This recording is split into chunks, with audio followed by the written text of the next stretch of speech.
আপনি যদি মাইক্রোস্টক সাইডে কাজ করে থাকেন তাহলে অবশ্যই আপনার কিন্তু স্কিল অ্যাকাউন্ট প্রয়োজন হয়। অনেকের পাইনিয়ার অ্যাকাউন্টে সমস্যা থাকে, খুলতে পারে না, তো তারা কিন্তু আপনার এই স্কিল অ্যাকাউন্ট খুলে এখান থেকে কিন্তু আপনারা অ্যাডোবি স্টক থেকে কিন্তু আপনারা পেমেন্ট নিতে পারবেন। তো পাইনিয়ারে কিন্তু অনেক চার্জ কাটে কিন্তু $30 মতো, তো এই জন্য আমরা অনেকেই আছি স্কিলে পেমেন্ট নেব। তো আজকে আপনাদেরকে দেখাবো আপনারা স্কিল অ্যাকাউন্টে বাংলাদেশ থেকে কিভাবে ক্রিয়েট করবেন, একদম ভেরিফাই করবেন, সেটা আজকে আপনাদেরকে দেখাবো A to Z। তো ভিডিওটি শুরু করা যাক। আপনারা গুগলে এসে যে কোনো একটা ব্রাউজার খুলে, সেটা ক্রোম হোক, ফায়ারফক্স হোক, আপনারা কি করবেন, স্কিল লিখবেন। স্কিল লিখলে আপনারা এরকম একটা ওয়েবসাইট পেয়ে যাবেন। ওইখানে আসার পরে আপনারা দেখতে পাচ্ছেন এখানে রেজিস্টার এবং লগইন লেখা আছে। যেহেতু আমাদের এখানে অ্যাকাউন্ট করা নাই, তাই আমরা কি করব, এখান থেকে রেজিস্টারে ক্লিক করব। তো রেজিস্টারে ক্লিক করার পরে আমাদের সামনে অপশন চলে আসবে। সেই অপশন থেকে আমরা এখান থেকে কি আপনার নেক্সটে চলে যাব। দেখেন এখান থেকে অ্যাকাউন্ট সেটআপ, তো এখানে আপনার বাংলাদেশ চলে আসছে। প্রথমে আপনি সিলেক্ট করে নেবেন, যদি সিলেক্ট না থাকে তাহলে আপনি সিলেক্ট করে নেবেন। তারপর এখান থেকে আপনারা কি করবেন, আমরা এটাকে কেটে দিলাম, আমরা এখান থেকে ইউএসডি এটা আমরা সিলেক্ট করে দেব। এরপরে কি করবেন, আপনারা নেক্সটে প্রেস করে দেবেন। নেক্সটে আসার পরে আপনার এখানে একটা ইমেল অ্যাড্রেস দিতে হবে এবং আপনার এখান থেকে একটা কি আপনার পাসওয়ার্ড ক্রিয়েট করতে হবে। তাহলে আমরা এখান থেকে একটা ইমেল অ্যাড্রেস দিয়ে দিই আমরা। তো আমরা এখানে একটি ইমেল অ্যাড্রেস দিয়ে দিয়েছি এবং এখানে আপনারা একটা স্ট্রং পাসওয়ার্ড দেবেন। দেখতে পাচ্ছেন এখানে একটা স্ট্রং পাসওয়ার্ড আপনার দিতে হবে। তো স্ট্রং পাসওয়ার্ড দেওয়ার পরে এরপর হচ্ছে আপনারা এখান থেকে এই যেটা আপনারা টিক মার্ক করে দেবেন। টিক মার্ক করার পর এখান থেকে আপনারা কি করবেন, নেক্সটে প্রেস করে দেবেন। আপনি নেক্সটে আসার পরে আপনার যে জিমেলটা আপনি দিয়েছেন সেই জিমেলে একটি আপনার ভেরিফিকেশন কোড যাবে। তো সেই ভেরিফিকেশন কোডটা আপনি ইমেল থেকে বের করে এখান থেকে দিয়ে দেবেন। তো আপনারা নেক্সটে আসার পরে এখান থেকে আপনি দেখতে পাচ্ছেন যে ভেরিফিকেশন একটি কোড প্রয়োজন হবে। সেই ভেরিফিকেশন কোডটি আপনি আপনার ইমেল থেকে পেয়ে যাবেন। দেখেন এখানে আপনার স্ক্রিনে ভেরিফিকেশন কোড চলে আসছে। আমরা এই কোডটাকে কপি করে আমরা এখানে পেস্ট করে দেব। এখানে পেস্ট করার পরে এরপর হচ্ছে আপনি আবার নেক্সটে প্রেস করেন। টেকনিক্যাল প্রবলেম দেখাচ্ছে এখানে। ভেরিফিকেশন কোডটি দেওয়ার পরে হচ্ছে আপনার পরের স্টেপে চলে আসবেন। এখানে আসার পর আপনারা দেখতে পাচ্ছেন এখানে first name, last name, date of birth এবং বাংলাদেশ, এই সব জিনিসগুলো আপনি এখান থেকে ফিল আপ করবেন। তো আমরা এখান থেকে ফিল আপ করে দিই। ধরুন এখান থেকে আপনার আইডি কার্ড অনুযায়ী আপনি এখানে আপনার নাম সবকিছু লিখবেন। তো এখানে আপনি আপনার নাম এবং first name, last name, date of birth এবং বাংলাদেশ এখানে সিলেক্ট করাই থাকবে। এবং এখানে আপনার অকুপেশন যেটা আছে এটা হচ্ছে কি আপনার ফ্রিল্যান্সার, সেলফ এমপ্লয়, এইটা আপনি এখান থেকে সিলেক্ট এটা করে দেবেন।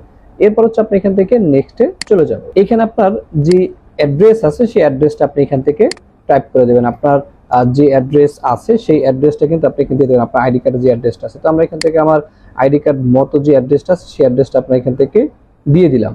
দেওয়ার পরে আপনি এখান থেকে কি করবেন, আপনি আবার নেক্সটে চলে যাবেন। এরপর হচ্ছে আপনার এখানে একটা ফোন নাম্বার দিতে বলবে, আপনি আপনার ফোন নাম্বারটা এখানে দিয়ে দেবেন। যে ফোন নাম্বারটা আপনার অ্যাক্টিভ আছে বা অ্যাভেলেবেল আছে সেটা আপনি এখানে দিয়ে দেবো। আমরা নাম্বার দেওয়ার পর আপনি এখান থেকে দেখতে পাচ্ছেন ক্যাপচা চাইতেছে, এটা আপনি এখান থেকে ভেরিফাই এটা আপনি সিলেক্ট করে দেবেন। এরপর হচ্ছে আপনার নেক্সটে চলে যাবেন। এবং নেক্সটে যাওয়ার পর আপনি এখানে দেখতে পাচ্ছেন কন্টিনিউ ইন দ্য অ্যাপ। আপনার যে এই যে কিউআর কোডটা আছে এই কিউআর কোডটা কি আপনি মোবাইল থেকে আপনি স্ক্যান করে তারপরে কি আপনি অ্যাপসটা ডাউনলোড করে বাকি অংশ আমরা মোবাইল ফোন থেকে দেখব যে আপনার এটা কমপ্লিট কিভাবে করতে হবে। কিউআর কোড স্ক্যান করার পরে আপনারা এখান থেকে দেখতে পাচ্ছেন আমাদের যে অ্যাপসটি আছে সেই অ্যাপসের ভিতরে কিন্তু আপনার এখানে নিয়ে আসছে। তো এইখানে আসার পরে আমরা যেটা করতে হবে এখান থেকে এটাকে ইনস্টল আমরা করব। তো এটাকে আমরা ইনস্টল করে দেব। ইনস্টল করার পরে হচ্ছে আপনাদের পরবর্তী প্রসেসটা আমরা একটু দেখিয়ে দেব। ইনস্টল হওয়ার পরে আপনারা এখান থেকে ওপেন দেখতে পাচ্ছেন, এই ওপেনের উপরে আপনারা একটা ক্লিক করে দেবেন। তো এইটা আপনার ওপেন হবে। ওপেন হওয়ার পরে দেখতে পাচ্ছেন টার্ন অন নোটিফিকেশন, এটাকে আমরা একটু অ্যাক্টিভ করে দিলাম, এখান থেকে অ্যালাউ করে দিলাম। এরপর এখান দেখতে পাচ্ছেন আপনার রেজিস্টার লেখা আছে, রেজিস্টারের উপরে আপনারা একটা ক্লিক করে দেবেন। এরপর এখান থেকে আপনারা দেখতে পাচ্ছেন এই যে অ্যাকসেপ্ট অল, এই অ্যাকসেপ্ট অল এর উপরে আপনারা একটা প্রেস করে দেবেন। এখানে আমরা প্রেস করে দেব।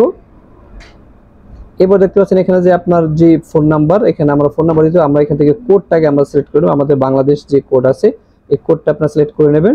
সিলেক্ট করার পর আপনারা যে ফোন নাম্বারটা দিয়েছিলেন সেই ফোন নাম্বারটা আবার এখানে দিয়ে দেবেন। আমরা আবার দিয়ে দিচ্ছি। এখানে আপনারা ফোন নাম্বারটা দিয়ে দেবেন। দেওয়ার পর আপনি এখান থেকে নেক্সটে প্রেস করে দেবেন। আপনার ফোন নাম্বার একটা কোড চলে যাবে, একটা কোড চলে যাবে, সেই কোডটা আপনারা এখানে এসে টাইপ করতে হবে। তো আমরা একটু দেখি আমাদের কোডটা আমাদের পেয়েছি কিনা। এখানে যে আমাদের এখানে কোড চলে আসছে 65 70 87। দেখেন অ্যাকাউন্ট সাকসেসফুলি ক্রিয়েটেড। এবার হচ্ছে আমরা এখান থেকে কন্টিনিউ করব। কন্টিনিউ করার পর এখান থেকে আপনার ইউজ এ পিন, এখানে একটা অপশন দেখতে পাচ্ছেন। এই ইউজে পিনটাকে আপনি এখান থেকে সেট করবেন। এই যে ইউজে পিন আপনার এটা হচ্ছে আপনি যখন টাকা উইথড্র করবেন তখন কিন্তু আপনার এটা প্রয়োজন হবে। আমরা এখান থেকে এনাবেল বায়োমেট্রিকও লগ ইন করতে পারেন, অথবা আপনি এখান থেকে ইউজ পিনও ইউজ করতে পারেন। তো আমরা এখান থেকে ইউজ পিন ইউজ করব। আপনি একটা এখান থেকে আপনার যে কোনো একটা নাম্বার আপনি এখান থেকে ইউজ করতে পারবেন। হচ্ছে কি আপনার যখন আপনি পেমেন্ট করবেন তখন আপনার এটা অবশ্যই আপনার কি এটা, আচ্ছা এটা হচ্ছে কি আপনার আমরা নর্মাল হয়ে যাচ্ছে, এটা কি আপনার বেশি কমপ্লেক্স দিতে বলতেছে। তাহলে আমরা এটা উল্টা ভাবে আসি। এবার কিন্তু আপনার এটা হয়ে গেছে। এরপর হচ্ছে কি করতে হবে, আপনার এটাকে ভেরিফাই করতে হবে। এটা কিন্তু আপনার কম্পিউটার থেকে ভেরিফাই করা যাবে না। তো আপনারা দেখতে পাচ্ছেন এই যে এখানে একটা লেখা আছে, এই লেখার উপর আপনারা একটা প্রেস করবেন। এখান থেকে কিন্তু আমরা এটাকে ভেরিফাই করতে পারবেন। তো এখানে আপনারা একটা প্রেস করে দেবেন। ভেরিফাই করার জন্য আপনারা দেখতে পাচ্ছেন ভেরিফাই নাও, এই ভেরিফাই নাওতে আপনারা একটা ক্লিক করে দেবেন। ভেরিফাই নাওতে ক্লিক করার পর এখান থেকে আপনার সোর্স অফ ওয়েলথ, তারপরে এখান থেকে প্রাইমারি ইন্টেন্ট অফ ইউজ, আপনি এটাকে আমরা এখানে আপনারা দেখতে পাচ্ছেন যে এই যে ফ্রিল্যান্সিং সার্ভিস ইনকাম, এইটা আপনি এখান থেকে দিয়ে দেবো। আমরা এটাকে ফ্রিল্যান্সিং সার্ভিস, এটাকে আমরা কন্টিনিউ করলাম। এখান থেকে আপনার দ্বিতীয় নম্বর যেটা আছে এটা হচ্ছে আপনার এখান থেকে আপনি দেখতে পাচ্ছেন কত অনেকগুলো অপশন আছে। এখান থেকে আমরা কি করবো, আমরা সেন্ড অ্যান্ড রিসিভ মানি, এটা আমরা সিলেক্ট করে দেবো। এরপর আপনি এখান থেকে কন্টিনিউ করেন, কন্টিনিউ করবেন। নিচে আবার কন্টিনিউ লেখা আসবে, এই কন্টিনিউ করে আপনি প্রেস করবেন। এরপর হচ্ছে আপনি দেখতে পাচ্ছেন এখানে একটা টার্মস অ্যান্ড কন্ডিশন আসছে। এরপর এখান থেকে আপনার এগ্রিতে ক্লিক করবেন। এগ্রিতে ক্লিক করার পরে হচ্ছে কি আপনার এখান থেকে আপনার আইডি কার্ড যেটা আছে, আইডি কার্ডের ছবি দিতে হবে। এখান থেকে আইডি কার্ডের ছবি, তারপর নিজের ছবি, আপনার যেভাবে ভেরিফিকেশন করে সেভাবে কি আপনি এখান থেকে ভেরিফিকেশন করবে। তো আমরা এখান থেকে আপনার যে আইডি কার্ড আছে সেই আইডি কার্ডটা আমরা সিলেক্ট করে দেব। তো এইখানে আপনার রিসিভ ইউর ডকুমেন্ট, এখানে আপনার ক্লিক করার পরে এখান থেকে আপনার দেখেন কন্টিনিউ 24 ঘন্টা পর এখানে একটা লেখা আসছে যে 24 ঘন্টা পর কিন্তু আপনার এখান থেকে এটাকে ভেরিফাই কনফার্মেশন মেইল কিন্তু আপনার এটা চলে যাবে। তাহলে আমরা এখান থেকে কন্টিনিউ করে দেব। কন্টিনিউ করার পরে গো টু ড্যাশবোর্ডে আমরা চলে আসবো। দেখেন এখানে লেখা আসছে আপনার ভেরিফাইড। এখন গিয়ে যদি আপনি কম্পিউটার থেকে যদি আপনি রিলোড করেন তাহলে কিন্তু সেখানে আমরা এটাকে দেখতে পাবো।